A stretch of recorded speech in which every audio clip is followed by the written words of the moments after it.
All right, Steven Cervantes, we are in the lodge again, out in the beautiful countryside. How are you doing today? I am good. I'm blessed, and I'm glad to be here. Yeah. So, again, I love how you bring your notes, and usually there's just some kind of one-liner at the top or just some kind of indicator of what it is. So on the top of this page, it just says safety in marriage. So I have no idea. This is good. I like to keep him on his where toes. you're going with this, but we're going to talk about safety in marriage, I guess.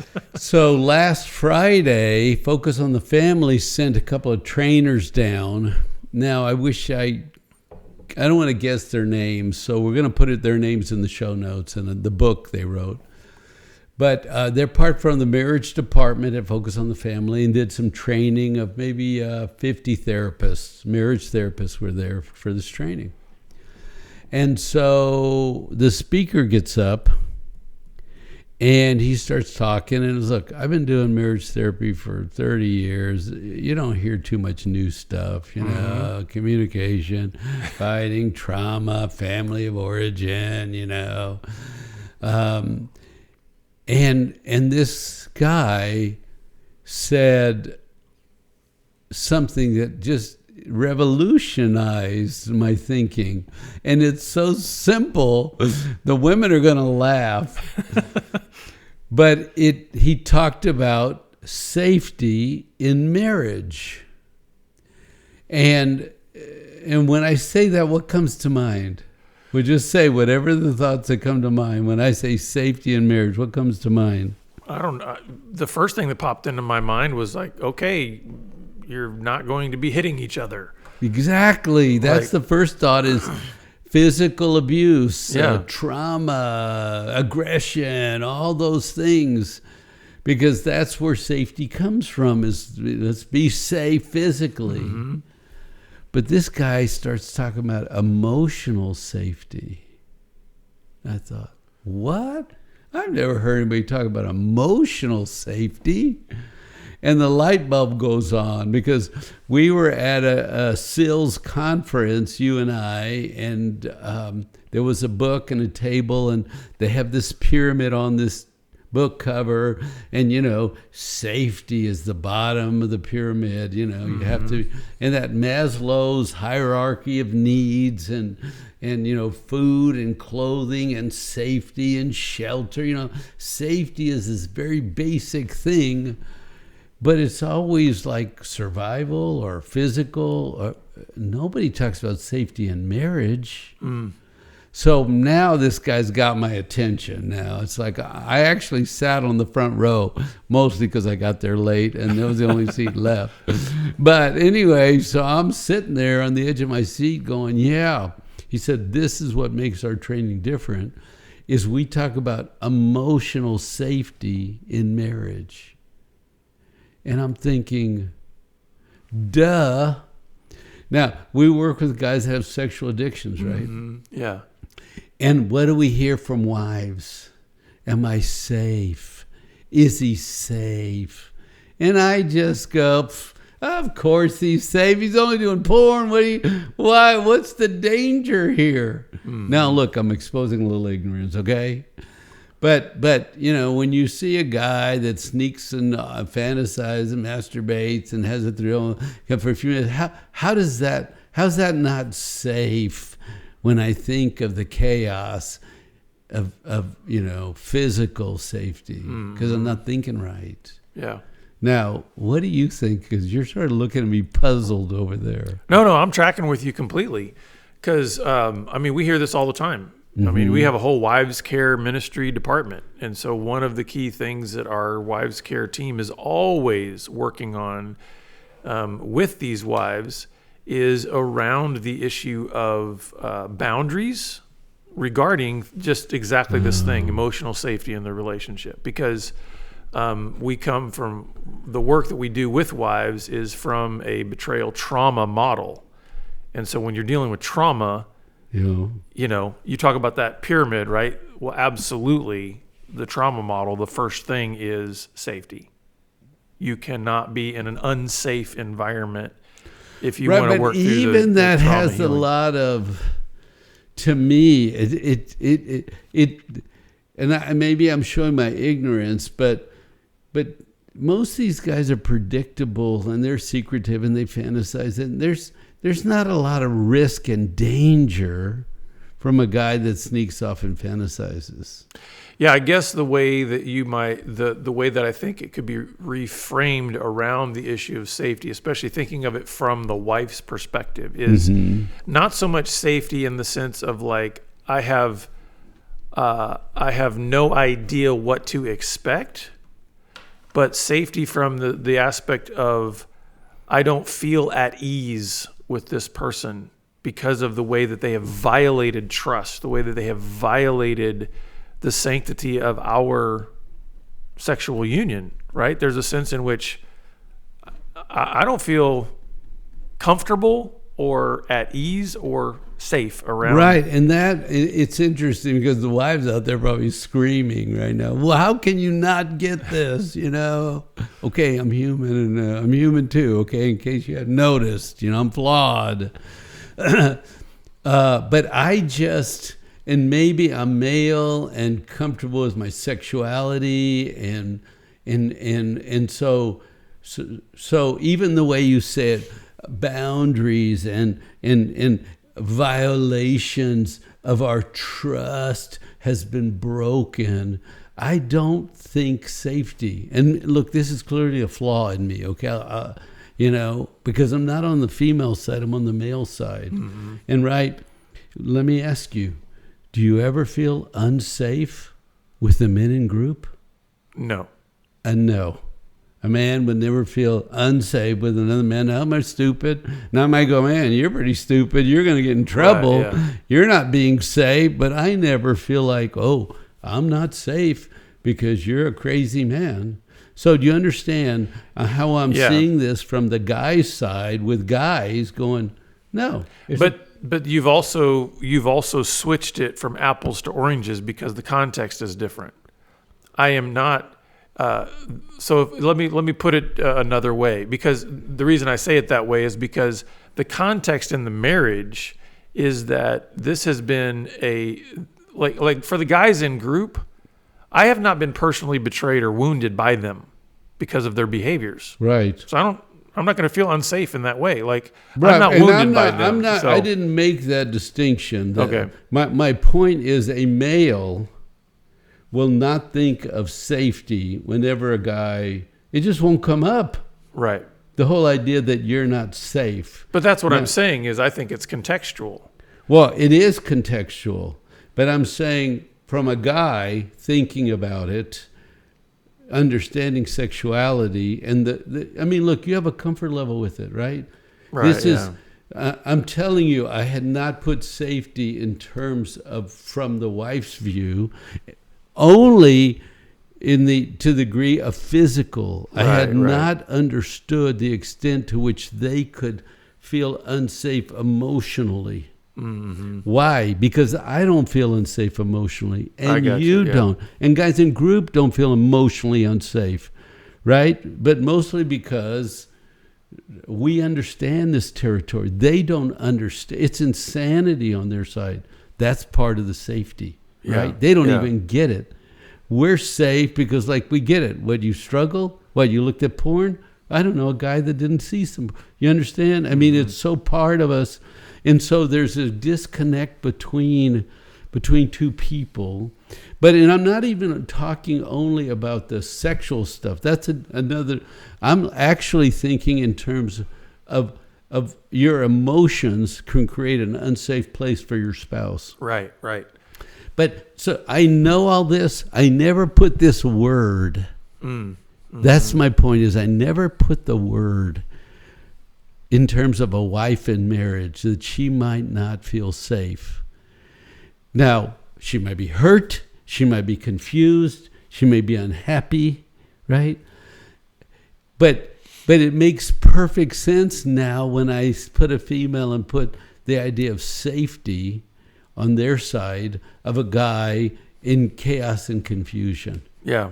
Because it can unravel their finances, their marriage. Yeah. I mean, it's dangerous as all. Now, it's not he's not at risk. If a guy's looking at porn, going back and forth, I mean, how much danger to him in his whole life? And guys do porn, and you understand, and they go through life, they live and they die.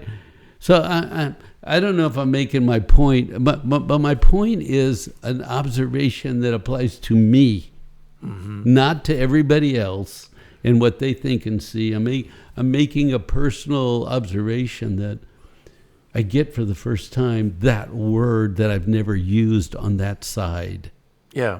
I think one of the, a word that I would maybe even put in there that might even help to clarify this whole issue of safety is what makes a wife feel scared. Yeah. Yeah. Because a lot of times fear is associated with how safe one feels, right? Yeah. So, and we can think of that in terms of physical terms, but also I think we can think of it in terms of emotional. Is the presence of this husband in this relationship causing some fear, like anxiety in the wife because of just some of the things you mentioned? Man, this guy could take me under financially. There's a lot of risk that I'm feeling because of the way he's thinking and the way he's operating and kind of being double-minded and deceptive and all of that. And so that's where I think a lot of this idea of safety comes from, is she's fearful of this giant unknown. Not in being like hit with his fist, but fearful because of the potential outcomes that could happen because of his instability and his chaos. Well, and I do think it hits at a very, very deep level of, do you want me or do you not want me? Mm-hmm. That's a safety issue, right? Are you happy here? Or are you not happy here? Do you want to be here?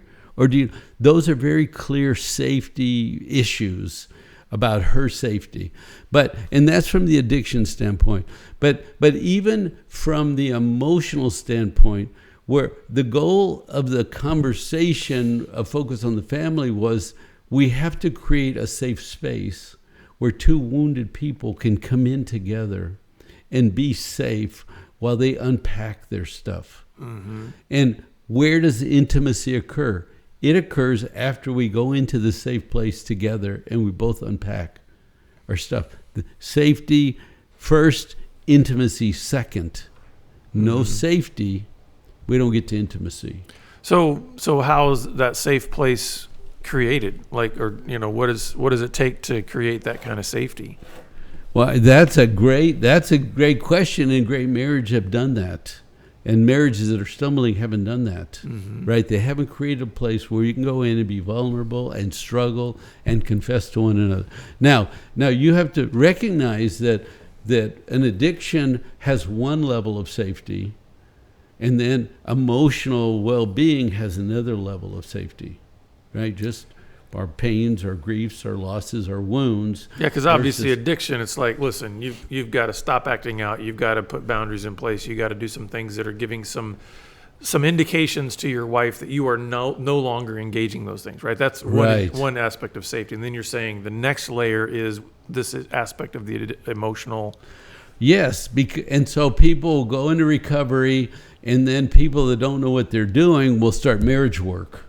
Right. Well, wait a minute. He's just waking up. He's just been caught. We're not sure if he's going to change or not change. Is he going to take ownership? No, you do individual work for a long time. You include the spouse so they know what's going on. But he takes ownership and he works on himself. Because if you bring an addict and try to put him in a safe place with his wife, it's going to blow up, right? There's not enough awareness, growth, depth for that to occur. So now I'm sort of shifting over to a lot of thinking about, is that safe behavior to another person?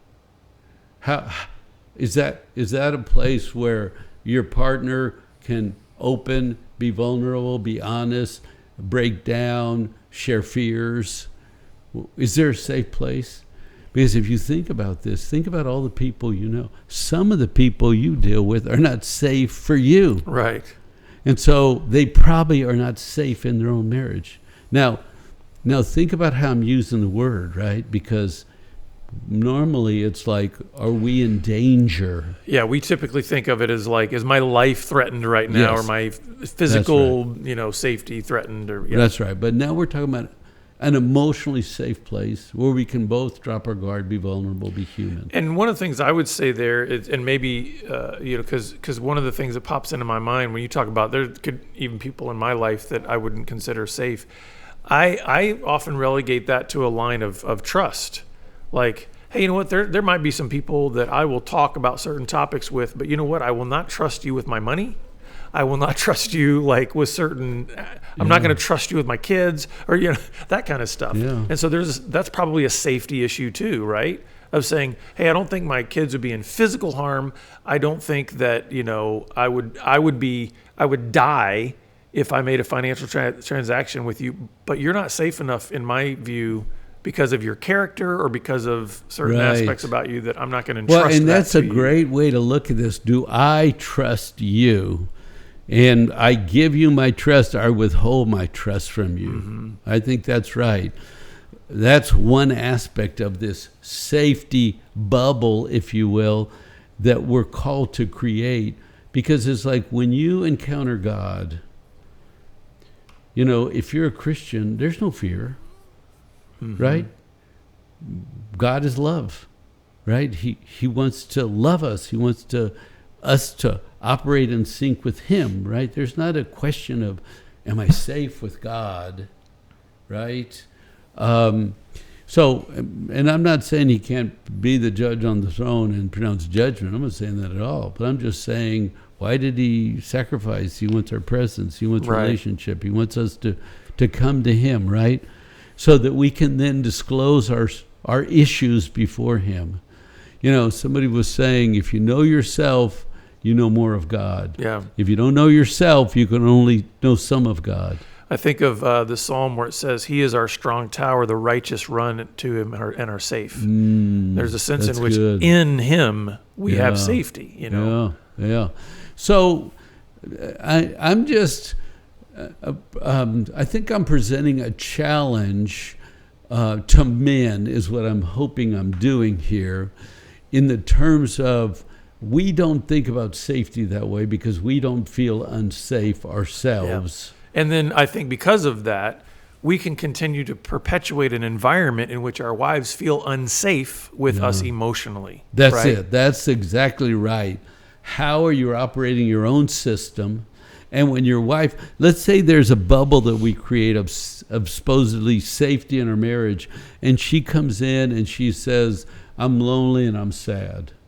Now, he should come in that bubble and say, I'm sorry you're going through that. That's hard. That's a lot to carry.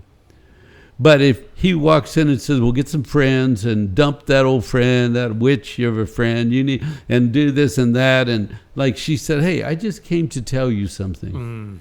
I just wanted to go in there and sort of, divest myself of things that have crawled all over me and camped on me so I could get them off. And you could say, I'm sorry you're going through that. Or let me sit with you. Thank you for telling me that, right? Creating a safe place. So now that's part of what they're doing in marriages. They're training in this safe place for people to go and talk.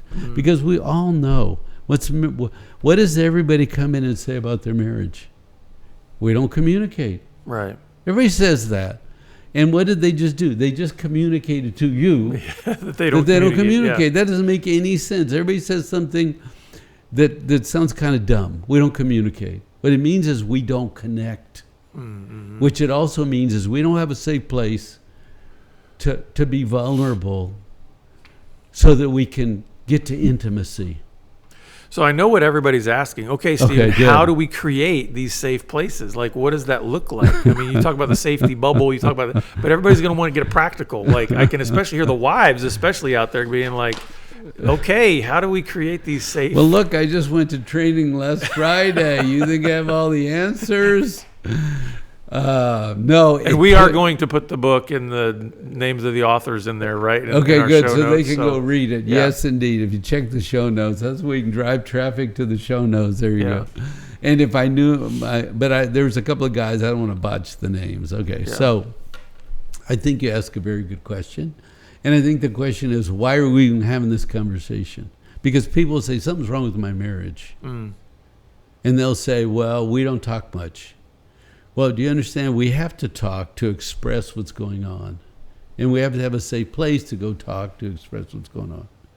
Now, what's the work that we do? We deal with men that are emotionally disconnected from themselves. Right.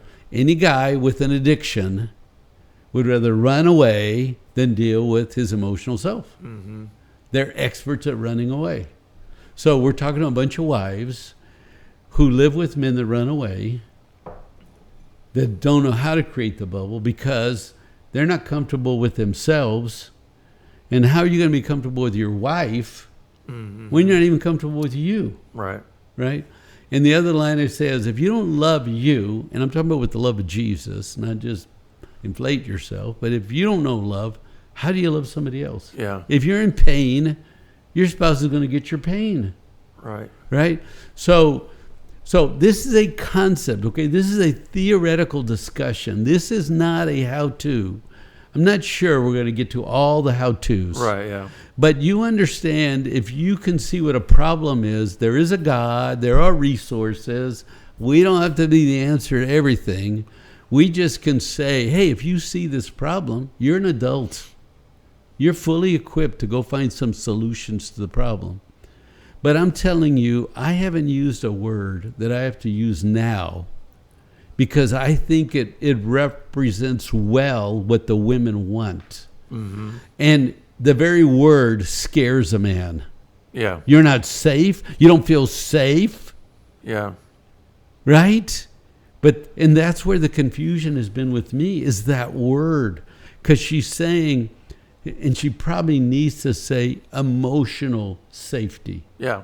And I was thinking, one very, very simple first step is, could couples say this to each other, or a wife say this to her husband, and can a husband receive just hearing this, that she just say something as simple as, I'm feeling emotionally unsafe right now.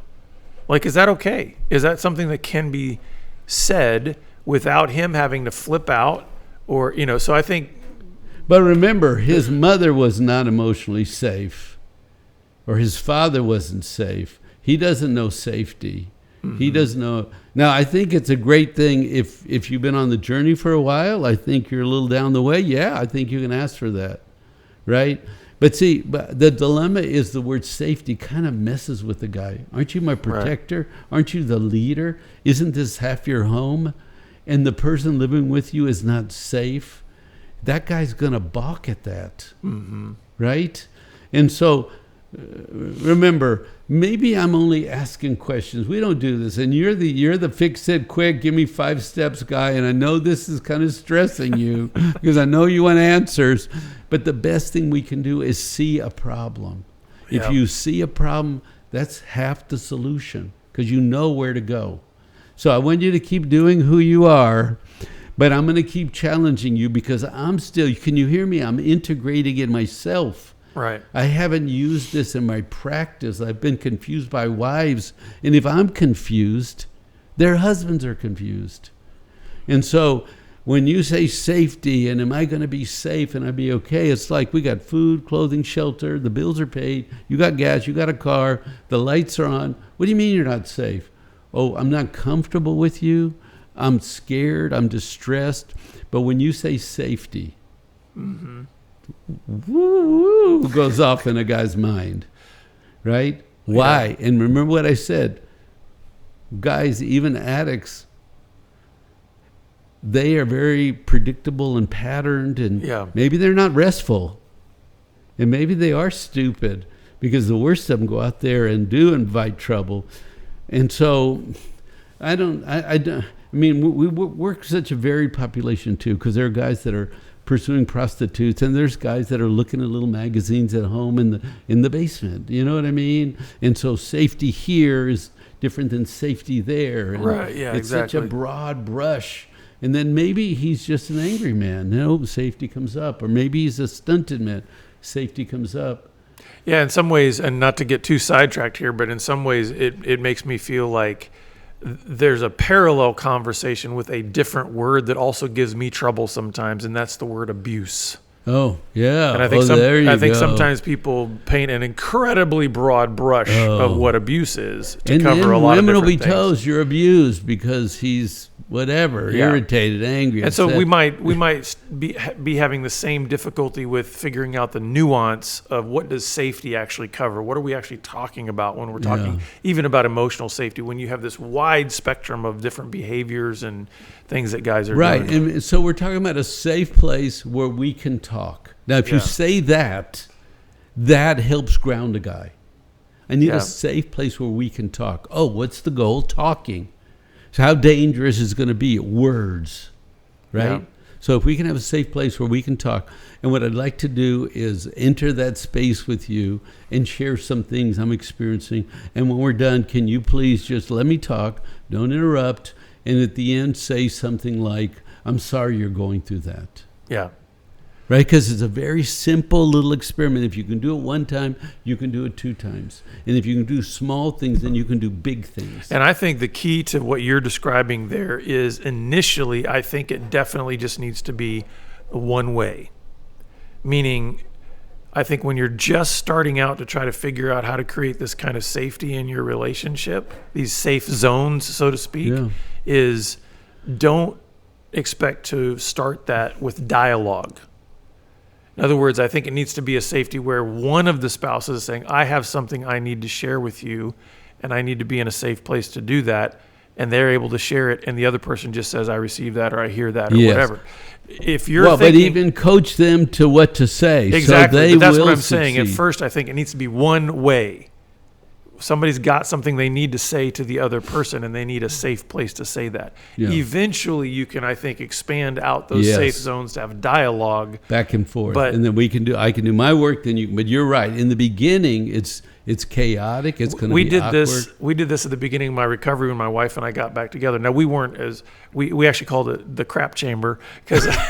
Because it was like, if I needed to share something that, listen, I'm just learning how to be emotional, right? I'm learning how to, and I didn't know how to express it. But because much of my fear around needing to express certain things was I wouldn't know how to respond if I started getting peppered with questions or whatever. I just needed, so we would basically say, I've got something to share in the crap chamber. And we'd basically sit down, I'd share what I needed to say. My wife would be able to say, I hear that. Yeah. And then that's it for then. No, that's perfect. And so maybe that's what the little seed we plant a possibility. But also coach a man with 4 or 5 lines that he says to you after you disclose your pain, wife. He says, I'm sorry you're going through that. That's a lot to carry. I mean, you could literally give him 4 or 5 lines on a sheet of paper. Yeah. Let me give you a hug. I'm going to pray for you right now. I mean, 4 or 5 things. And then he could succeed, and we could start moving, and she could get some of what she needs to just get stuff off her chest, and for him to hear. I mean, and do you understand? This is what needs to happen in every marriage. We need 2 people working side by side, dealing with the honesty of the struggles of life and nurturing one another in the end. Yeah. Right? Because we're all burdened. We're all struggling. We're all confused. We're trying to figure things out. And so, anyway, I hope there's been a few concepts. My goal would be a couple of ideas that maybe you could build on. Yeah, and obviously, I mean, we're kind of just opening this up. We will put the book in the show notes. I think it's important to remember on this, and when you're trying to create that safety for those kind of conversations. I love the fact that you were kind of doing this back and forth kind of thing, meaning that we're never going to be perfectly balanced with each other. In other words, there's always, you're going to be out of balance. In other words, one of you is probably going to be more in tune with their emotional self, and the other is struggling. One may be more, skilled in one area than the other. But it's okay if you create these safe places to be able to say, hey, we're on this journey together, and we want to be able to move toward each other rather than away from each other. You've got to create that safety. And remember, the word safety scares a man. Yeah. So safe place to talk. Now that represents her. Yeah. I need to feel safe, or I'm not going to, get the stuff off my chest with you. So safe place, so we can talk, so we can understand each other, so we can grow. Safe place, right? That thing will go right into a man. But I will challenge the men out there, because I'm sure there's plenty of guys that are like, oh, I can do that. I can do that. The reality is, as guys, you're going to have to eventually talk too. Oh yeah. Because so many guys will want to be like, okay, great, I can take it. I'll listen to my wife. Oh, you want to talk? Go ahead and talk. Right. I can hear a guy saying that. You want to talk? Talk. What else you got to? Come on, talk. Yeah. Right. And what I'm saying is, as guys start to mature and to grow, they're going to have to realize, oh, I've got to contribute in this. I've got to bring my own soul into this. I've got to bring my own words into this. Yeah, my growth. Yeah. Right? I've got to grow, be on growth mission. I got to work on me. I've got to bring my happiness. Well, two people together working. And the reason I'm saying that for the guys is because they don't realize sometimes that that they need a safe place for that too. And what I mean by that is, doesn't a guy in his marriage need sometimes where he's just saying, I've got about 3 minutes of stuff that I just need to get out here. Right. And I am not looking for 20 questions. Yeah. After, he's got to be able to have safety to be able to say, because here's what I hear most of the time from guys in this type of what we're talking about here is, I'm way slower than my wife in terms of being able to verbally express myself. Yeah. So I may get the first thought out on a train of about 20 thoughts, that as soon as I get half of the first thought out, she's peppered me with 7 questions. I've totally derailed. I have no idea what to say next. Good. Right. So can we have safety that creates it both ways, where, we're able to get a conversation going? Yeah, that's great. So, well, like we said, we've only kind of opened the can of worms here. Hopefully this has been helpful, and we want to help you take your next best step as an individual in your relationship. So please reach out to us, and we look forward to seeing you back here again next time on the Pure Sex Radio program. Hey, and I would like to say we have some tools at drmarriage.org, some workbooks to help maybe facilitate the dialogue that you're having. So, all right. Absolutely. We'll put that in the show notes as well. So thank you. Take care. God bless.